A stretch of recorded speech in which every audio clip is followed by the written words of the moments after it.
Hello student. तो आज हम आपके लिए एक क्वेश्चन लेकर के आए हैं। ठीक है, ग्रेविटेशन का क्लास 9th का एनसीईआरटी का क्वेश्चन है ये। चलिए थोड़ा सा इसको स्टडी करते हैं। देखिए क्वेश्चन क्या बोल रहा है। क्वेश्चन कह रहा है कि what happens to the force between two objects if the mass of one object is doubled.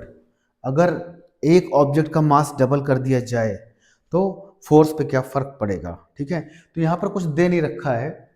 ठीक है, तो हमें जब मैंने आपको बताया था कि जब कुछ भी नहीं दे रखा होता तो हमें एज्यूम करना पड़ता है। और न्यूटन्स लॉ ऑफ ग्रेविटेशन की अगर बात करें तो हमें फॉर्मूला ऑलरेडी पता है। ठीक है, तो हमें क्या करना पड़ेगा, एज्यूम करना पड़ेगा कि मास क्या है, m1 एंड m2 है। ठीक है, तो सपोज दो मास है यहाँ पर, एक मास है m1 और दूसरा मास है m2, और डिस्टेंस भी नहीं पता तो डिस्टेंस को हमने क्या मान लिया, r मान लिया। ये पहला क्वेश्चन है हमारा। बोल रहे हैं किसी एक मास को डबल कर दिया जाए तो फोर्स क्या होता है। देखिए फोर्स होता है m proportional to m1 m2। Distance की बात नहीं की है, यानी कि डिस्टेंस चेंज नहीं हो रही है। ठीक है, तो force proportional to m1 m2। तो ये इक्वेशन नंबर 1 ले लेते हैं। दूसरा इक्वेशन क्या बनेगा, मान लीजिए एक मास को हमने डबल कर दिया तो दूसरा मास क्या हो जाएगा 2m1, या 2m2 भी ले सकते हैं, इक्वेशन नंबर 2। अब दोनों को डिवाइड करेंगे। जब आप प्रोपोर्शनलिटी को रिमूव करेंगे तो प्रोपोर्शनलिटी कांस्टेंट आएगा जो कि जी था, ऑलरेडी आपको पता है। तो यहाँ पर f बाई एफ डैश कितना हो जाएगा, m1 m2 upon 2m1 m2। ठीक है, तो ये सब कैंसिल हो जाएगा। तो एफ डैश कितना आ गया आपका, क्रॉस मल्टीप्लाई करेंगे। ठीक है, ये इधर मल्टीप्लाई होगा और ये इधर मल्टीप्लाई होगा। तो एफ डैश की वैल्यू कितनी आ गई, 2f। यानी फोर्स क्या होगा, फोर्स गेट्स डबल्ड। ठीक है, फोर्स डबल हो जाएगा। एक भी मास आप डबल करेंगे तो फोर्स डबल हो जाएगा। अगर दोनों मास आप डबल करते हैं तो फोर्स 4 टाइम्स हो जाएगा। ठीक है, अगर ये भी 2m1 होता और ये 2m2 होता तो फोर्स कितना हो जाता, 4 टाइम्स हो जाता। ठीक है, चलिए इसका अगला पार्ट कर लेते हैं। अगले पार्ट में क्या बोला है, अगले पार्ट में इसने डिस्टेंस की बात की है। ठीक है, if the distance between the objects is doubled and tripled. अगर डिस्टेंस को हम डबल कर दें या ट्रिपल कर दें तो क्या फर्क पड़ेगा। ठीक है, तो डिस्टेंस को हम डबल या ट्रिपल करेंगे तो क्या फर्क पड़ेगा। देखिए डिस्टेंस बढ़ाने पर क्या होगा, मासेस दूर जाएंगे तो फोर्स क्या हो जाएगा, फोर्स हमारा कम होगा। जितना आप दूर ले जाएंगे उतना ही फोर्स क्या होगा, कम होगा। डबल करेंगे तो भी फोर्स कम होगा, ट्रिपल करेंगे तो भी फोर्स कम होगा। ठीक है, तो कितना कम होगा वो फॉर्मूले से हम निकालेंगे। ठीक है, इसका सेकंड पार्ट करते हैं। तो इसमें इसने केवल किसकी बात की है, डिस्टेंस की बात की है। तो एफ प्रोपोर्शनल टू क्या होता है, 1/r² होता है। ठीक है, तो इसको एक तरीके से और भी कर सकते हैं। सपोज पहले फोर्स एफ था, बाद में कितना हो गया, एफ डैश हो गया। ठीक है, बाद में कितना हो गया, एफ डैश, क्योंकि डिस्टेंस कितनी हो गई है, आर डैश। कितनी हो गई है, आर डैश। आर डैश का मतलब जैसे इन्होंने क्वेश्चन में बोला कि डबल हो गया, तो आर डैश के प्लेस पे क्या लिख देंगे, 2r। तो आर डैश के प्लेस पे क्या लिखेंगे हम, आर डैश किसके बराबर है, 2r के बराबर है। ठीक है, तो f बाई एफ डैश कितना होगा, तो f बाई एफ डैश आ जाएगा आपका, आप डिवाइड करेंगे तो क्या आएगा, R dash square by R square. ठीक है, तो एफ डैश, तो आपको एफ डैश निकालना है तो आप एफ डैश यहाँ से निकाल सकते हैं। F dash equal to F R square cross multiply करेंगे अपॉन आर डैश स्क्वायर। ठीक है, तो एफ इंटू आर स्क्वायर, और आर डैश की वैल्यू कितनी है, 2r है, तो यहाँ कितना आ जाएगा, F into R square upon 4r square. तो ये कट जाएगा, तो कितना आ गया हमारा एफ डैश, एफ बाई 4 आ गया।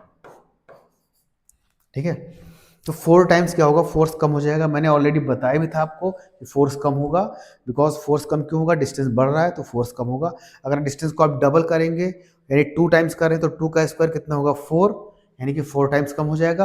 अगर डिस्टेंस को आप ट्रिपल कर रहे हैं यानी 3 टाइम्स कर रहे हैं तो 3 का स्क्वायर कितना होता है, 9। तो यहाँ पे कितना आ जाएगा, एफ बाई 9 आ जाएगा।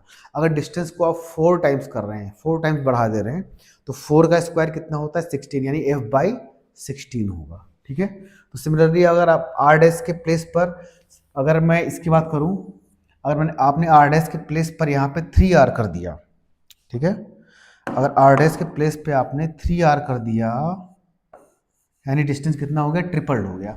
तो 3 का स्क्वायर कितना होता है, 9, ठीक है।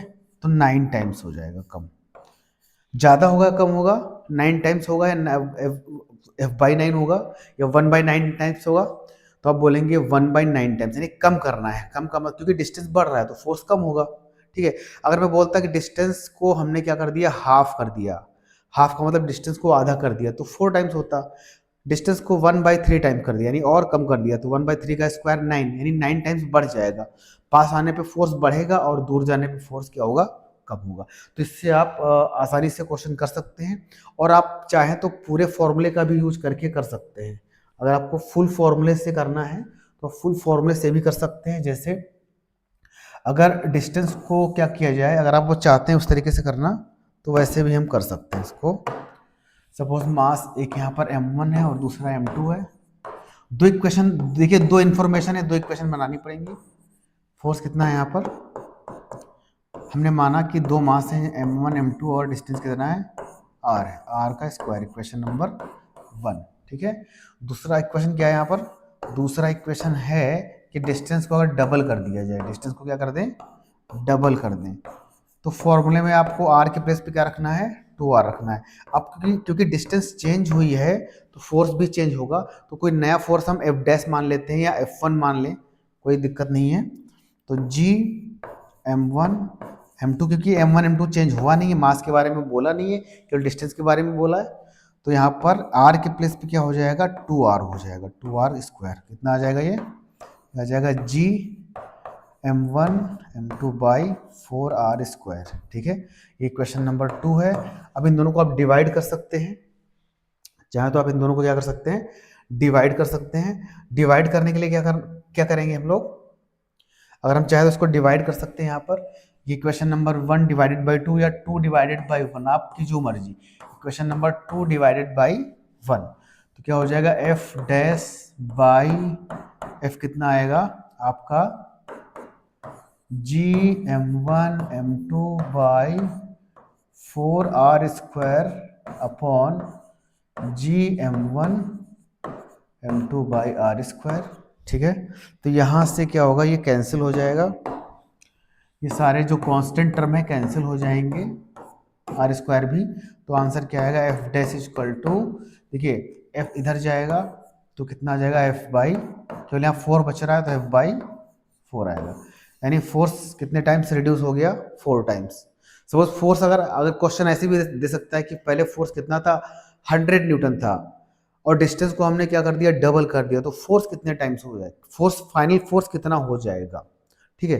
तो कैसे करेंगे, तो पहले फोर्स कितना था, 100 न्यूटन था, अब बाद में कितना हो जाएगा, डिस्टेंस को आप डबल कर रहे हैं तो कितना बचेगा, कम हो जाएगा फोर्स, 25 न्यूटन, यानी 25 न्यूटन फोर्स हो जाएगा, ठीक है। ठीक है बच्चों, तो आज के लिए इतना ही, थैंक यू।